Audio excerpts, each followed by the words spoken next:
അസ്സലാമു അലൈക്കും വറഹ്മത്തുള്ളാഹി വബറകാതുഹു. പ്രിയ സഹോദരങ്ങളെ, നാളെ സഫർ 28 സഫർ 28 എന്ന് പറയുമ്പോൾ ഈ സഫറിലെ അവസാനത്തെ ബുധനാഴ്ച നാളെയാണ്. നമുക്കറിയാം, ധാരാളം നെഹ്സിൻ്റെ ദിനരാത്രങ്ങളെക്കുറിച്ചൊക്കെ നമ്മൾ പഠിച്ചിട്ടുണ്ട്. സഫറിലെ നെഹ്സിനെക്കുറിച്ചും മുൻപൊരു വീഡിയോ നമ്മൾ ചെയ്തിട്ടുണ്ട്. എന്നാൽ ലോകത്തുള്ള ദിനങ്ങളിൽ വെച്ച് ഏറെ അപകടകരമാണ്, അല്ലെങ്കിൽ ഒരുപാട് അപകടങ്ങൾ നിറഞ്ഞൊരു ദിവസമാണ് സഫറിലെ അവസാനത്തെ ബുധനെന്നും ആ അവസാനത്തെ ബുധനെ ഒടുവിലെ ബുധനെന്നും മഹത്തുക്കൾ വിശേഷിപ്പിച്ചത് കാണാം. അള്ളാഹുവിൻ്റെ ആരിഫീങ്ങളിൽ പലരും അഭിപ്രായപ്പെട്ടൊരു കാര്യമുണ്ട്. അള്ളാഹു സുബ്ഹാനഹു വ തആല 3,20,000-ൽ പരം അപകടങ്ങളെ, ആപത്തുകളെ ഇറക്കുന്ന ദിവസമാണത്രേ സഫറിലെ അവസാനത്തെ ബുധനാഴ്ച എന്ന് പറയുന്നത്. അതുകൊണ്ട് തന്നെ അന്നേ ദിവസം നിങ്ങൾ പുതിയൊരു കാര്യത്തിലേക്ക് കടക്കാതിരിക്കുക. അള്ളാഹുവിൻ്റെ സ്വാലിഹീങ്ങളായ മഹത്തുക്കൾ അത്തരം അപകടങ്ങളിൽ നിന്ന് നമുക്ക് സംരക്ഷണം ലഭിക്കാനായിട്ട് ധാരാളം ദിക്റുകളും ദുആകളും നമുക്ക് പഠിപ്പിച്ചു തന്നതായിട്ട് കാണാം. ധാരാളം ദുആകളുണ്ട്. അതിൽ വളരെ സിമ്പിളായ, നിങ്ങൾക്കെല്ലാവർക്കും പ്രായോഗിക തലത്തിൽ കൊണ്ടുവരാൻ പറ്റിയ ചില ദുആകൾ മാത്രം ഞാനൊന്ന് പറഞ്ഞു തരട്ടെ. ഇന്ന് അസ്തമിക്കുന്നതോടുകൂടെ ബുധനാഴ്ച രാവിൻ്റെ തുടക്കമായി. അപ്പോൾ ഇന്ന് ഈ ചൊവ്വാഴ്ച അസ്തമിക്കുന്നതോടുകൂടെ ബുധനാഴ്ച രാവ് നമ്മിലേക്ക് കടന്നു വരികയാണ്.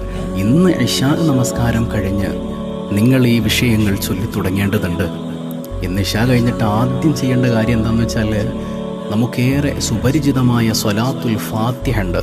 സ്വലാത്തുൽ ഫാത്തിഹ 20 തവണ പാരായണം ചെയ്യുക. നിങ്ങൾക്ക് സ്ക്രീനിൽ അത് കാണാം. അല്ലാഹുമ്മ സ്വല്ലി അലാ സയ്യിദിനാ മുഹമ്മദ് അൽ ഫാത്തിഹി ലിമാ ഉഗ്ലിഖ് വൽ ഖാതിമി ലിമാ സബഖ് നാസിറിൽ ഹഖ് ബിൽ ഹഖ് വൽ ഹാദി ഇലാ സിറാത്തിഖൽ മുസ്തഖീം വഅലാ ആലിഹി ഹഖ് ഖദ്രിഹി വമിഖ്ദാരിഹിൽ അദീം. ഈ സ്വലാത്ത് 20 തവണ ഇശാ നിസ്കാരം കഴിഞ്ഞ് പാരായണം ചെയ്യാം. അതിനുശേഷം ഹസ്ബുനല്ലാഹു വനിഅമൽ വക്കീൽ, എനിക്ക് അല്ലാഹു മതി, ഞങ്ങൾക്ക് അല്ലാഹ് മതി, ഞങ്ങളുടെ എല്ലാ പ്രയാസങ്ങളിൽ നിന്നും ഞങ്ങളെ സംരക്ഷിക്കാൻ അല്ലാഹു ഉണ്ട്, ഏറ്റവും നല്ല ഭരമേൽപ്പിക്കാൻ പറ്റിയവൻ അല്ലാഹയാണെന്നുള്ള ഉറച്ച ദൃഢപ്രതിജ്ഞയിലൂന്നിയ ആ വാക്യങ്ങൾ ഉച്ചരിക്കുമ്പോൾ ഇബ്രാഹിം നബി അലൈഹിസ്സലാത്തു വസ്സലാം നമ്രൂദിൻ്റെ തീകുണ്ടാരത്തിലേക്ക് വീണ ഓർമ്മ നമ്മുടെ മനസ്സിലേക്ക് വരണം. അത്രയും വലിയ തീകുണ്ടാരത്തിൽ നിന്ന് ഹസ്ബി അല്ലാ എന്ന വാക്കുകൊണ്ട് രക്ഷപ്പെട്ട മഹാനായ സയ്യിദുനാ ഇബ്രാഹിം അലൈഹിസ്സലാം ഹസ്ബുനല്ലാഹു വനിഅമൽ വക്കീൽ എന്ന് 450 തവണ സ്വലാത്തിന് ശേഷം പാരായണം ചെയ്യാം. അതിനുശേഷം യാ ലത്തീഫു യാ ലത്തീഫ്, അള്ളാഹുവിൻ്റെ ഇസ്മുകളിൽ വളരെയേറെ പ്രാധാന്യമുള്ളൊരു ഇസ്മാണ് യാ ലത്തീഫ് എന്ന നാമം. 129 തവണ യാ ലത്തീഫ് എന്ന നാമം ഹൃദയമറിഞ്ഞ് അള്ളാഹുവിനെ വിളിക്കുക. ശേഷം ആദ്യം ചൊല്ലിയ സ്വലാത്തുൽ ഫാത്തിഹ തന്നെ വീണ്ടും 20 തവണ പാരായണം ചെയ്യുക. ഇത്രയും കാര്യങ്ങളാണ് ബുധനാഴ്ച രാവിൽ, അതായത് ചൊവ്വാഴ്ച മഗ്രിബ് കഴിഞ്ഞ് അല്ലെങ്കിൽ ഇശാ കഴിഞ്ഞ് നമ്മൾ പാരായണം ചെയ്യേണ്ടത്. അപ്പോൾ ബുധനാഴ്ച രാവിൽ ഇത് പാരായണം ചെയ്തതിന് ശേഷം ഇനി നമ്മൾ പറയാൻ പോകുന്നത് ബുധനാഴ്ച പകലിൽ ചെയ്യേണ്ടുന്ന കാര്യമാണ്. നിങ്ങൾക്ക് പറ്റുന്നൊരു സമയം, അതായത് നാളെ പകലിൽ നിങ്ങൾക്ക് എപ്പോഴാണോ സൗകര്യപ്പെടുന്നത് ആ സമയത്ത് സൂറത്ത് യാസീൻ 1 തവണ പാരായണം ചെയ്യാം.